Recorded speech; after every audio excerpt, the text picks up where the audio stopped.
안녕하세요. 밥 먹을 때마다 채널을 틀어놓고 먹는 게 취미인 30대 여자입니다. 소치 검다고 밥도 검을까라는 속담이 있잖아요. 겉만 보고 판단하지 말라는 뜻이죠. 겉만 보고 판단했다가 빛 좋은 게살구를 선택해서 낭패를 볼 수도 있고 장독만 보고 장맛 흉봤다가 역폭풍이 오기도 하니까요. 하지만 눈 달린 사람이 어떻게 겉모습으로 사람을 판단 안 할 수가 있을까요? 당장 속까지 알려면 시간도 걸리고 에너지도 소비되고 사람 보는 눈을 거저 얻는 게 아니니까요. 현실적으로 겉모습을 판단을 아예 안 한다는 게 어렵다는 걸 압니다. 하지만 그렇다고 해서 겉모습만 보고 누군가를 하대하거나 무시하는 건 무조건적으로 피해야 하는 일이죠. 전 이번에 저희 아버지를 통해서 겉모습만 가지고 판단하다가 크게 역풍을 맞을 수 있다는 걸 몸소 체험했습니다. 모든 이야기는 제가 예비 남편을 만나면서 시작이 됐죠. 대학 졸업하고 치열한 취업 전선에 뛰어들어 젊은 날 시간 가는 줄 모르고 살았습니다. 그래서 제 나이 30이 넘으면서 남은 건 대기업 회사원 타이틀 뿐이었죠. 마땅한 취미나 애인은 조금 숨 돌릴만 해지니까 그때서야 피로해지더군요. 자연스럽게 취미와 함께 인연을 만들고 싶어서 지역 모임이라든가 등산, 자전거, 그리고 영화 동호회 등을 나가봤지만 재밌는 경험이었을 뿐 특별히 누군가를 만나지는 못했습니다. 그러다가 친구가 너와 딱 맞는 사람 소개시켜 주겠다는 말을 하는 게 아니겠어요? 저 같은 불같은 성격은 순한 남자를 만나야 한다나 뭐라나 반신반의하면서 소개 자리에 나갔죠. 그렇게 저의 예비 남편을 만났습니다. 소개시켜준 친구에게선 자세한 얘기를 못 들었는데 만나고 보니까 예비 남편은 제가 다니는 회사와 경쟁사인 대기업에 다니고 있더라고요. 아, 수연 씨, 세탁기는 저희 회사가 훨 낫죠? 길 가는 사람 자꾸 물어보면 다 그렇게 말할걸요? 그럼 냉장고는요? 냉장고는 100이면 100, 다 저희 회사 말할걸요? 그건 인정. 또 뭐가 있나? 만두. 아, 이건 당해낼 게 없다. 만두 하면 저희 회사죠. 아, 이제 식품 계열사까지 말하자고요? 기우 씨 진짜 지는 거 싫어하시네요. 서로 뭐는 우리 회사가 낫다, 그건 인정이다 얘기하면서 가까워졌네요. 예비 남편은 유머러스하고 말도 잘했지만 그렇다고 가볍지만은 않았습니다. 말하다 보면 그래도 대화에 깊이가 있는 게 착실한 사람이었어요. 그런 예비 남편과 거의 2년 가까이 알콩달콩 연애를 이어오다가 저희 둘 다 30 중반이 가까워져 오면서 결혼 이야기가 나오기 시작했어요. 그렇게 서로의 가족에게 서로를 소개시켜 주었죠.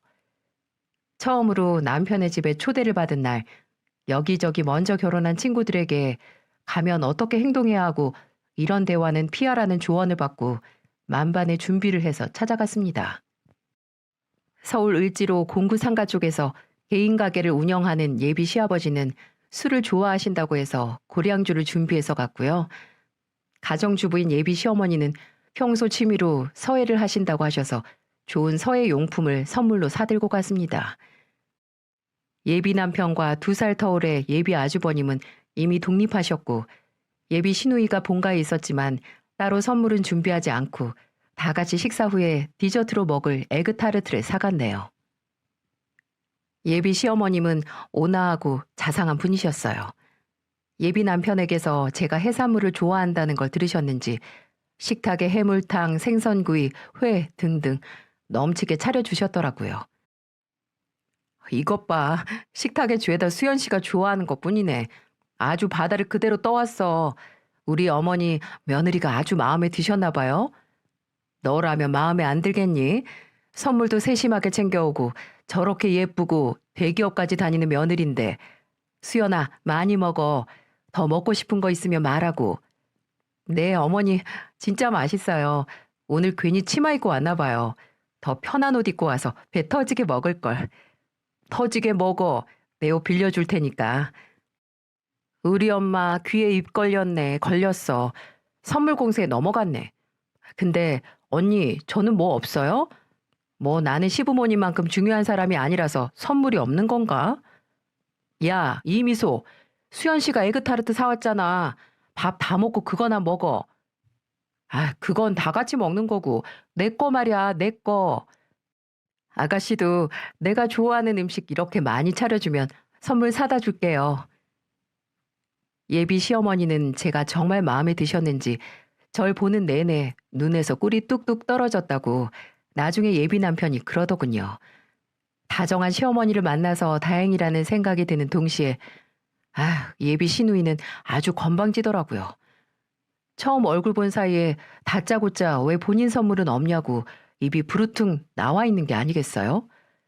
저렇게 좋은 어머니를 안 닮고 누굴 닮았길래 저렇게 낯짝이 두껍지 했는데 식사를 마치고 다 같이 차를 마실 때 알 수 있었어요. 결혼하면 일은 그대로 다닐 거냐? 네, 아이 낳아도 일은 계속할 생각이에요. 아버지, 이 사람 스펙에 회사 그만두면 아깝죠. 남편이 못 버는 게 아니니까 하는 소리지. 남편이 잘 벌면 그냥 집에서 살림만 하면서 살아도 되는 거지. 아깝기는 뭐가 아까워. 아유, 우리 아버지 또 고리짝 시대 소리 하시네. 요즘은 달라요. 능력 있고 계속 일할 생각 있으면 하는 거죠. 기우 말이 맞죠. 힘들게 회사 들어가서 결혼한다고 그만두면 손해죠, 손해. 당신은 조용히 하고, 그럼 연봉이 얼마나 되는데? 얼마길래 아깝다고 하는 거야. 드러나 보자. 예비 시누이의 말본새는 예비 시아버지를 그대로 닮은 것 같더라고요.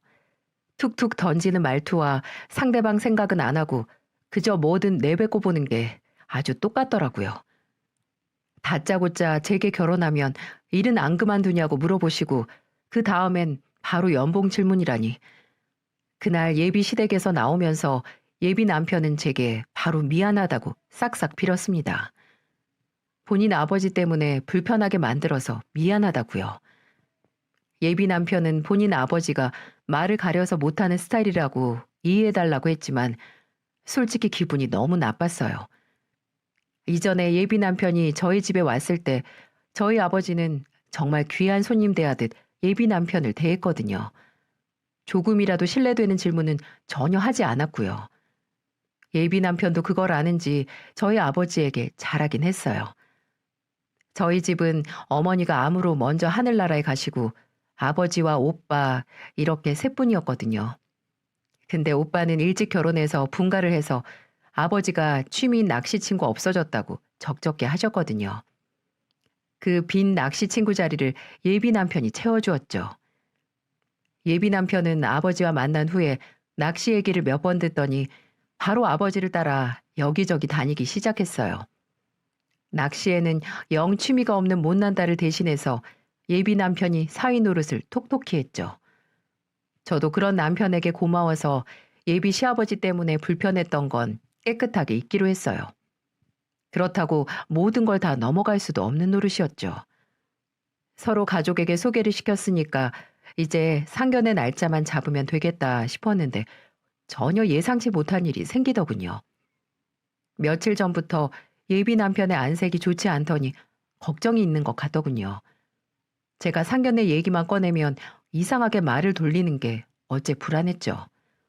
그래서 아예 나를 잡아 대놓고 예비 남편에게 물었습니다. 기우 씨, 요즘 무슨 일 있어? 만나도 아무 말 없이 멍 때리는 게 늘었어? 고민 있어? 어? 아니, 내가 고민은 무슨, 그냥 피곤해서 그렇지. 아니, 내가 보기엔 그냥 피곤해서 그런 게 아닌 것 같아서 그래. 혹시 나랑 결혼하기 싫어서 그래?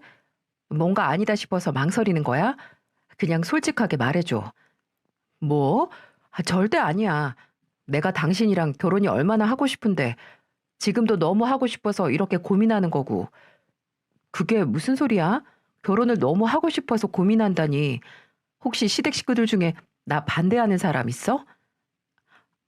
그게 이게 무슨 날벼락인가요? 예비 시댁에서 식사하고 왔는데 이게 무슨 일이냐고요. 알고 보니 예비 시아버지께서 저와의 결혼을 다시 생각해 보라고 하셨다고 하더군요.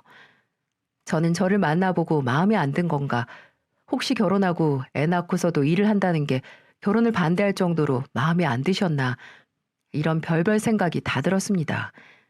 예비 남편은 그저 변덕이니까 조금만 더 기다려달라고. 만약에 아버지가 반대를 해도 어머니가 당신 편이니까 그냥 결혼식 올려버리면 그만이라고 하는 겁니다. 저는 당최 이해가 안 가서 예비 남편에게 물었어요. 대체 예비 시아버지가 저를 왜 반대하는 거냐고요.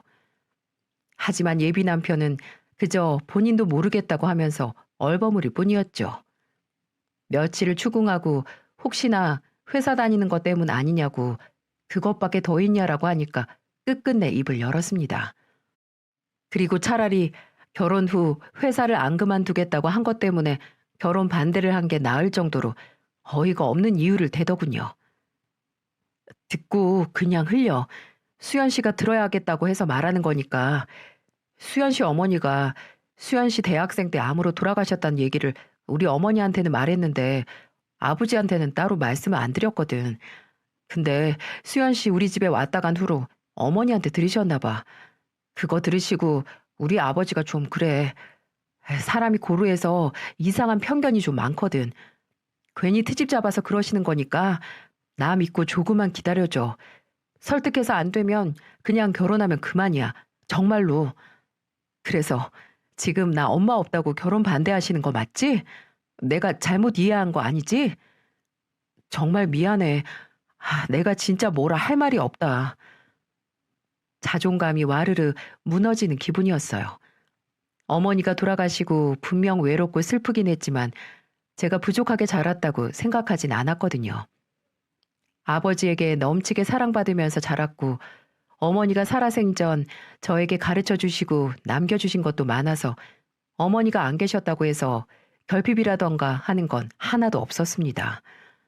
근데 결혼할 남자 집에서 문제로 삼으니 충격적이긴 하더라고요. 분명 아직 부모님이 안 계신다고 해서 색안경 끼고 보는 사람들이 있기야 있겠죠.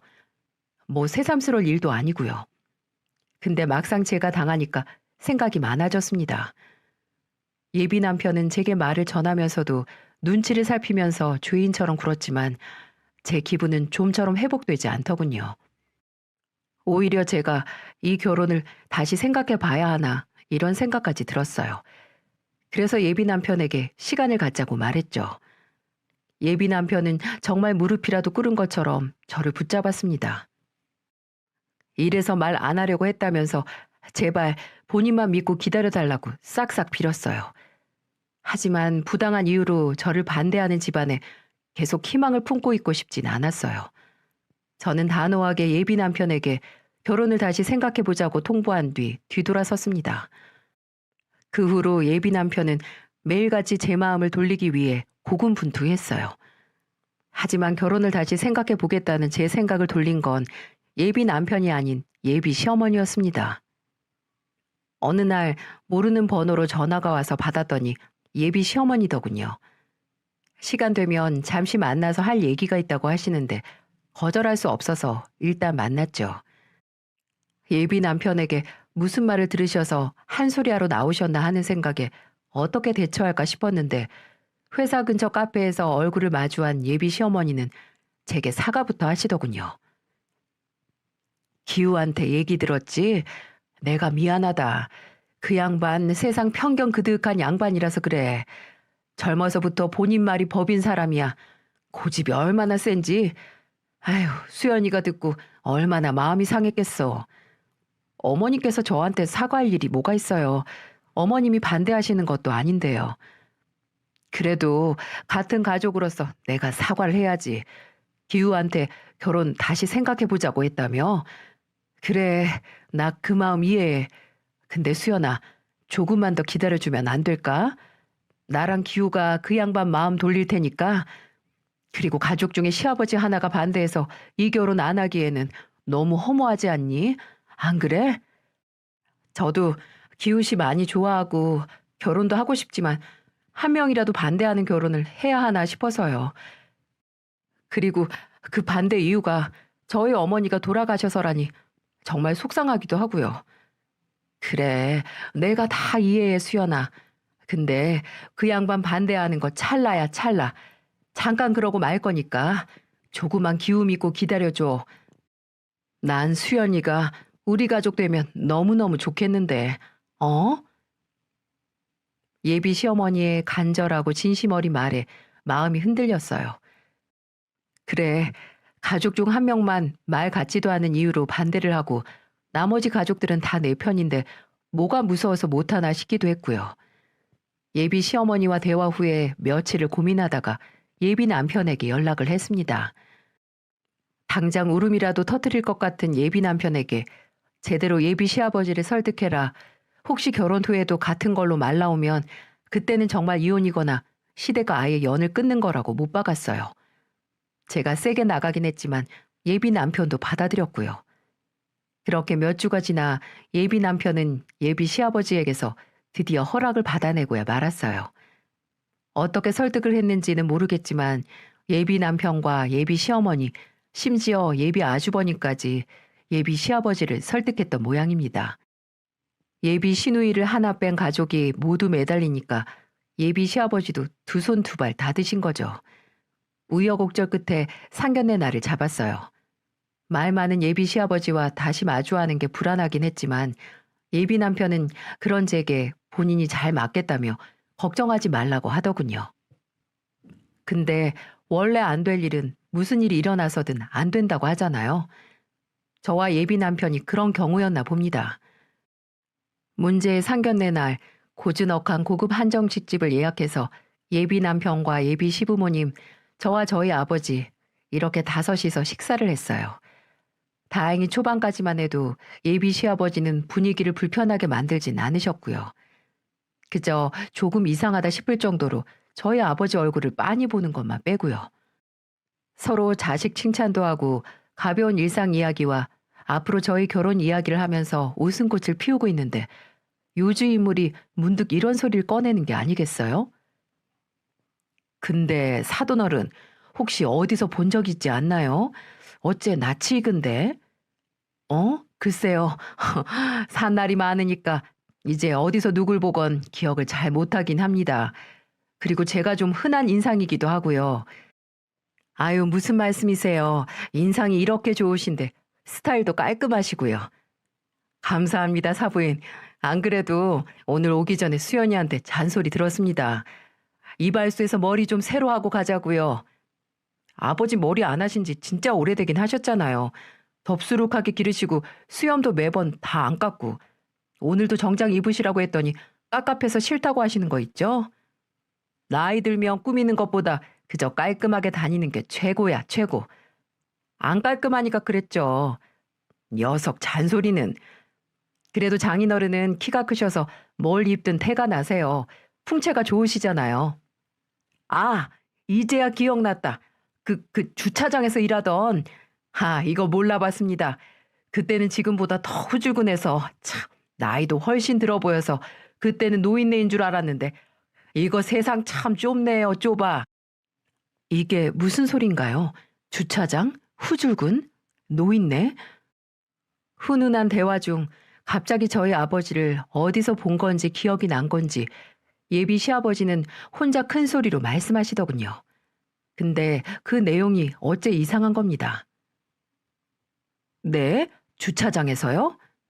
아, 내가 저 가게 근처에서 친구 놈들하고 한잔하고 가는데 한 녀석이 근처 유료 주차장에 대놨더라고요. 근데 그때 주차장 관리하던 사람이 우리 며느리 아버지일 줄은 생각도 못했습니다. 그때는 주차장 컨테이너에서 혼자 라면 잡수고 있던데 요즘 잘 챙겨 드시나요? 제가 그거 보고 영 마음이 안 좋더라고요. 자자, 여기 맛있는 거 더 드십시오. 여기요. 듣고 보니 예비 시아버지가 아버지가 일하시는 주차장에 왔었고 그때 아버지 얼굴을 기억하고 있었던 겁니다. 근데 어째 말하는 게 주차장에서 일하던 저희 아버지를 무시하는 뉘앙스더라고요. 라면 운운하면서 갑자기 상에 있는 밑반찬들을 저희 아버지 앞으로 밀기도 하고요. 예비 시아버지의 말과 행동에 제 얼굴은 점점 굳어졌지만 저희 아버지는 큰 내색하지 않고 대답하셨어요. 그때 보셨나 보네요. 전 매번 마주치는 사람이 많아서 하나하나 다 기억을 못합니다. 나이 들면 다 그렇죠. 그래도 그렇게 일하시니 참 대단하십니다. 그런 데는 한 달 일하면 얼마나 받습니까? 저도 나중에 할 일 없어지면 취미로 할 수 있겠네요. 그날 보니까 주차장이 오래되고 낡았던데 그래도 한 달에 100은 받죠? 뭔가 단단히 잘못된 것 같았어요. 예비 시아버지는 그때 그 주차장에서 마주친 사람이 저희 아버지라는 걸 기억해낸 후에 태도를 싹 바꾸더군요. 아무래도 저희 아버지가 주차장 관리 요원으로 일하고 있다고 생각을 하고 하대를 하는 것 같았는데 참나 어이가 없었어요. 그 주차장 자체가 저희 아버지의 소유였거든요. 월급 경비원이 아니라 주인이라는 말이죠. 아니 그리고 솔직히 경비원으로 일을 한다고 한들 뭐 어떤가요? 갑자기 태도를 바꿔서 사람을 무시하는 게 제정신인가요? 나이 먹은 어른이 할 행동이냐고요. 저희 아버지는 그저 좋은 날, 좋은 자리니까 참고 계신 것 같았지만 저는 자식된 도리로 더는 참을 수가 없었어요. 아버님, 하고 싶다고 다 할 수 있나요? 그런 것도 자리가 생겨야 하죠. 사돈 어른도 하는데 내가 못할 게 뭐 있어? 사돈 어른, 나중에 좋은 자리 나면 저도 알려주십시오. 아마 요즘 주차장 경비라고 해도 기본 인성은 보지 않을까요? 사람 직업으로 무시하는 사람은 안 뽑을 것 같은데요. 뭐? 너 지금 수연 씨 진짜 듣자 하니까 못 참겠네요. 처음 만나는 자리에서 다짜고짜 사람 직업으로 사람 무시하는 게 말이 되나요? 처음엔 저 엄마 없다고 무시하시더니 이번엔 아버지 직업으로 아주 신나게 무시를 하시네요. 이게 어디 어른 앞에서 버릇없이. 수연아, 너 지금 이게. 어머님, 저 지금 눈앞에서 부모님이 모욕하는 말 듣고 할 말 하는 거예요. 아버님, 아무리 사람이 늙어서 생각도 뒤처지고 고루해질 수 있어도 기본은 해야죠. 그저 나이만 먹는다고 어른 되나요? 어른 노릇을 해야 어른이지. 지금 상견례 자리에서 이게 무슨 경우 없는 짓인가요? 수연아, 그만해라 이제. 제가 진짜 도저히 참을 수가 없어서 그래요. 어디 사람 직업만 보고 함부로 판단하는 거예요? 네? 아버님은 누구든 무시할 정도로 되게 잘난 일 하시나요? 그렇게 더 늙어서 취미로 주차장 관리하고 싶으면 연락드릴게요. 이력서 만들어서 오세요. 먹고 살 거 없으면 저희 아버지 주차장이라도. 수연아, 이제 그만하래도. 아무리 제가 부당한 대우에 정당한 반응을 했어도 저희 아버지는 제가 어른에게 고래고래 소리치는 모습을 볼 수 없으셨나 봅니다. 그리고 아버지는 예전부터 돈 문제 때문에 손해보고 상처받으신 기억이 많은 분이셨거든요. 그래서 본인이 무슨 일을 하는지, 재산이 얼마 있는지 이런 종류의 얘기 자체를 극도로 꺼리는 분이시긴 했어요. 그래서 예비 시아버지의 웃기는 오해에도 그 주차장이 내 건데요. 이 한마디를 안 꺼내신 거고요. 근데 거기서 제가 분에 못 이겨 이력서 가져오면 우리 아버지 주차장에 취직시켜 주겠다. 이런 말을 하려고 하니 딱 막으신 거죠. 그런 아버지 뜻을 알고 제가 그저 말을 끝내지 못하고 씩씩거리니까 완전히 아수라장이 된 상견례 자리에서 아버지가 이런 소리를 하시더라고요. 오늘 딸아이가 이런 모습 보여서 죄송합니다.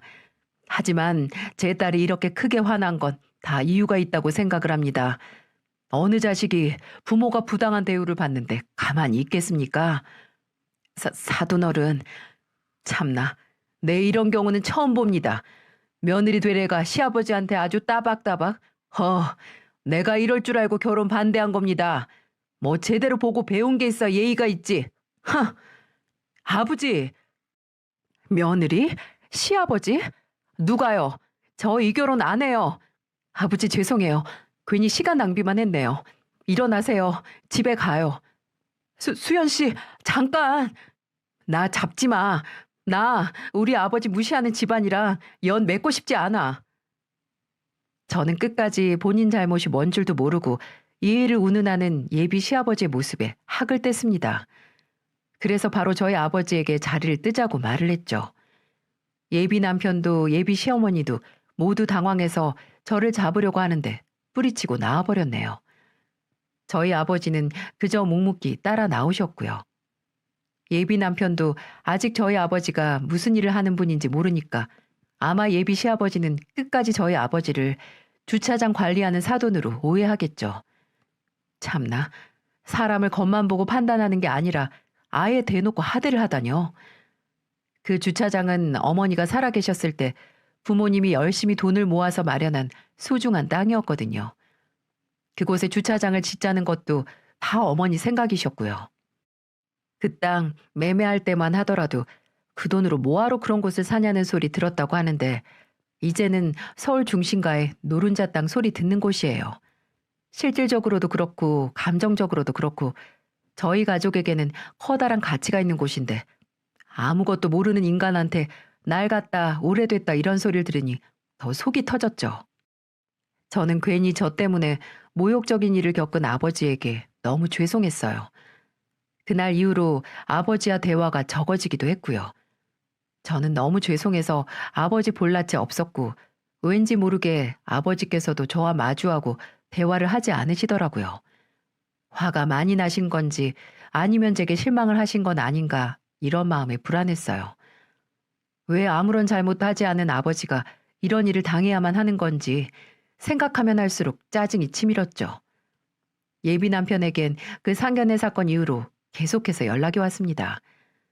제게 전화를 걸어 갑자기 본인 아버지 욕을 하면서 제 마음을 달래주려고 하는데 그렇다고 제 마음이 풀릴 수가 있겠어요?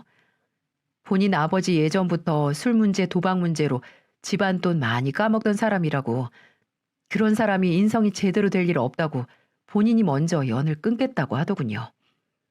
그렇게 말을 해도 제가 매번 무시하고 이제는 다시 연락하지 말라고 난리를 쳐도 포기를 모르더라고요.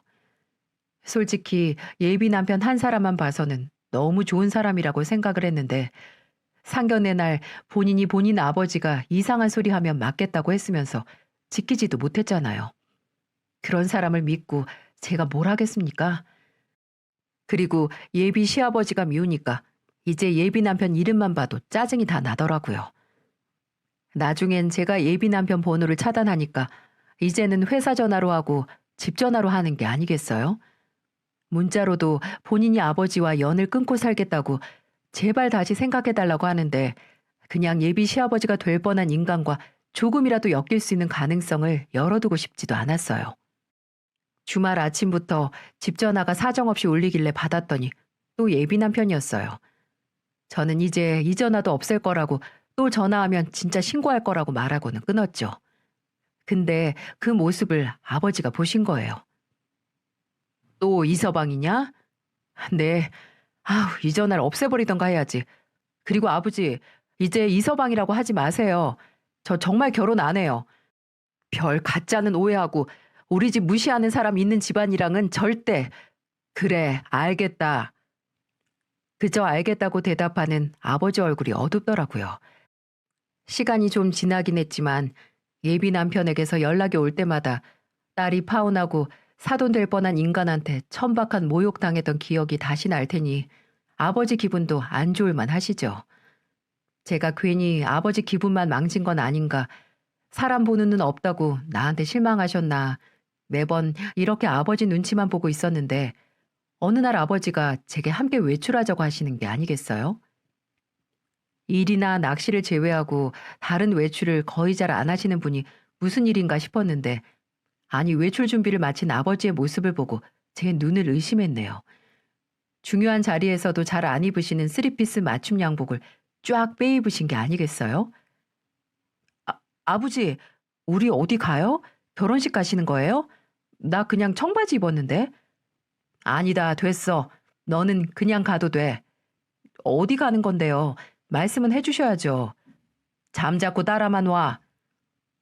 그렇게 아버지가 잘 타지도 않던 외제차를 주차장에서 꺼내간 곳은 다름 아닌 을지로 공구 상가였어요. 그렇습니다. 예비 시아버지 가게가 있는 그곳이요.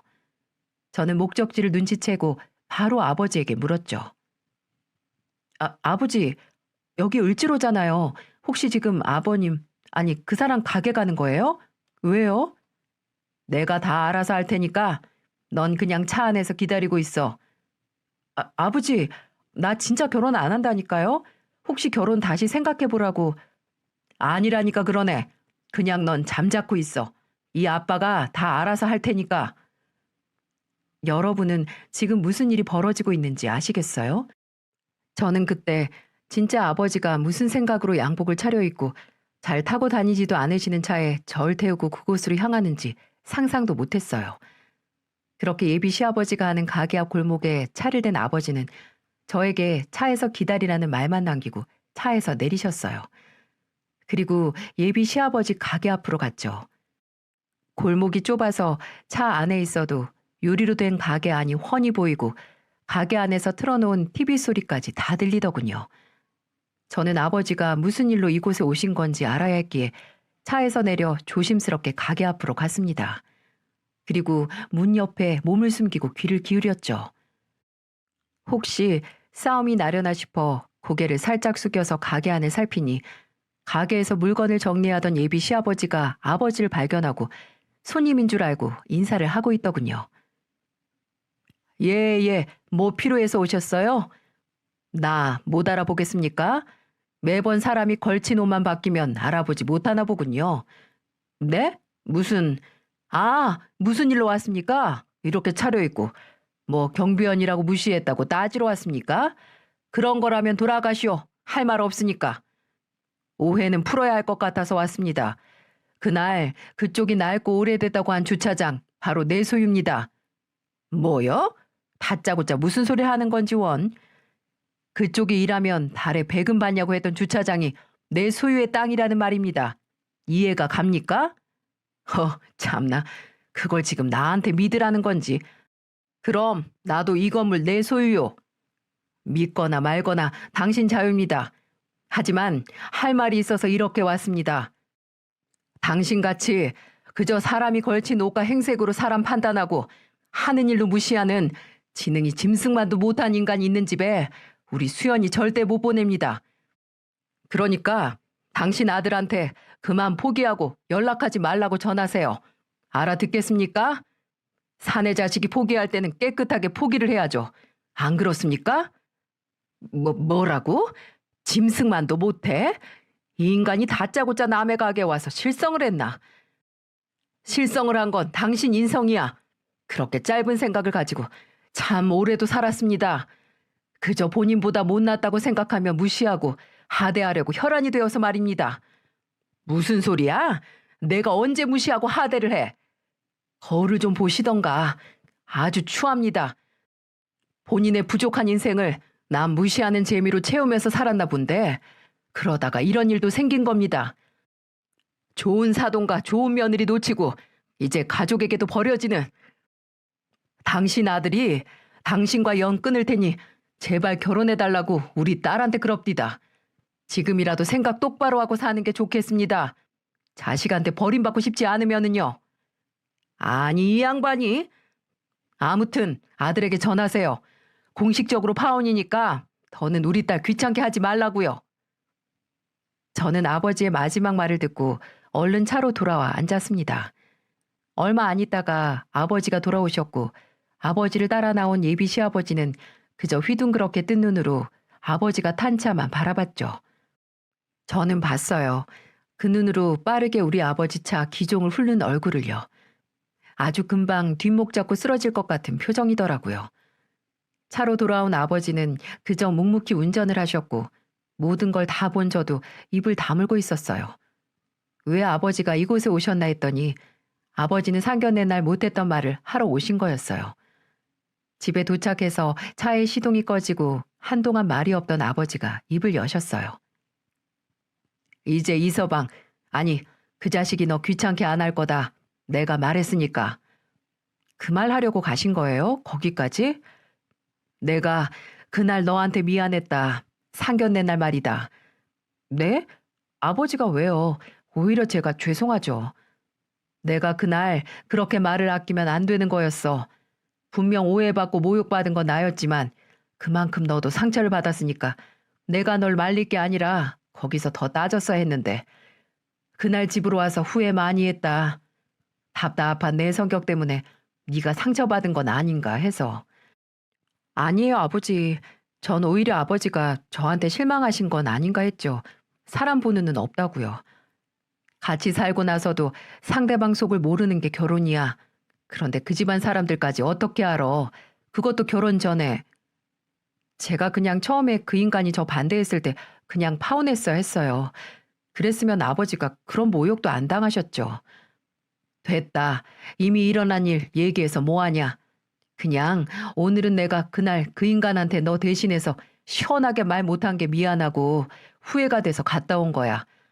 네가 같이 있어야 힘이 날 것 같아서 끌고 갔던 거고. 아버지, 사실 저 다 들었어요. 아까 가게에서 몰래 앞으로 가서 들었어요. 그럴 줄 알았다. 네 성격에 가만히 있을 리가 없지. 아주 엄마 쏙 빼닮아서 호기심이 넘치지. 모르는 거 없어야 직성이 풀리고. 아버지, 말 잘하시던데요? 그 말 하려고 이렇게 맞춤 양복도 입고 가신 거예요? 우리 아버지 진짜 귀엽다니까. 아빠를 놀려 이 녀석이. 그런 인간들한테는 아주 같은 수준으로 갚아줘야 돼. 나는 지금까지 너무 당하기만 했지. 뭐든 그저 허허 웃고 넘기고 뒤돌면 그만이다 하는 마음으로. 근데 자식 앞에서 당하니까 다르더라. 이렇게 딸 앞에서 풀고 나니까 그나마 속이 후련하다, 후련해. 잘하셨어요, 아버지. 저도 속이 후련해요.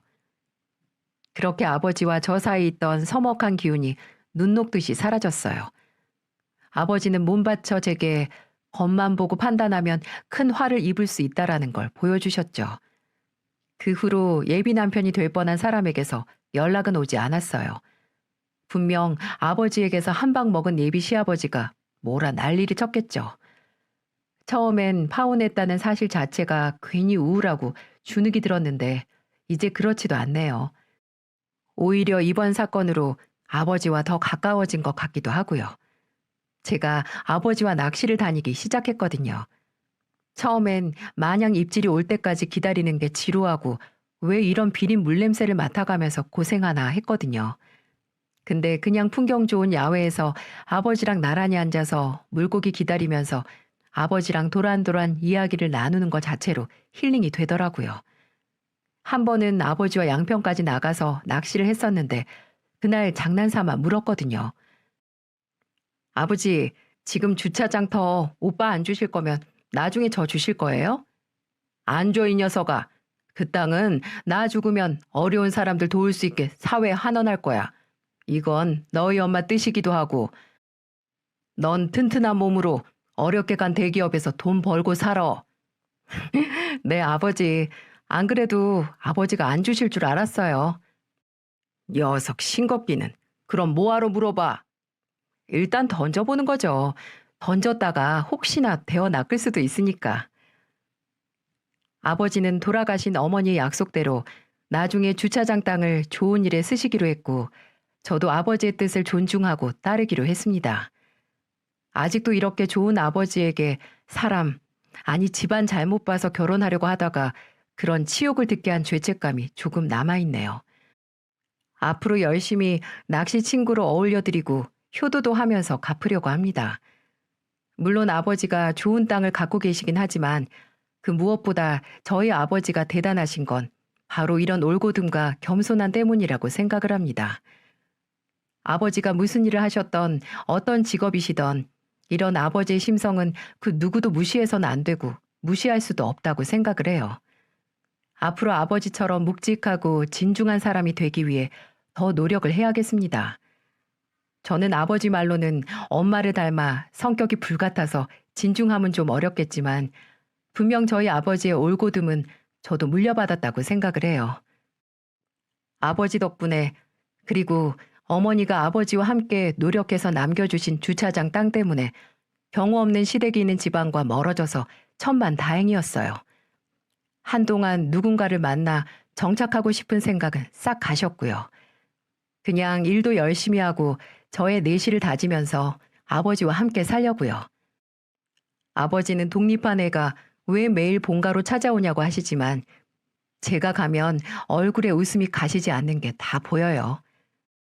앞으로 빛 좋은 개살구 같은 인생이 아니라 꾸러미에 든 단장처럼 겉모습보다는 내용이 더 훌륭한 삶을 살고 또 그걸 알아보는 사람을 만나야겠어요. 저의 긴 이야기를 들어주셔서 감사합니다. 모두들 건강하세요.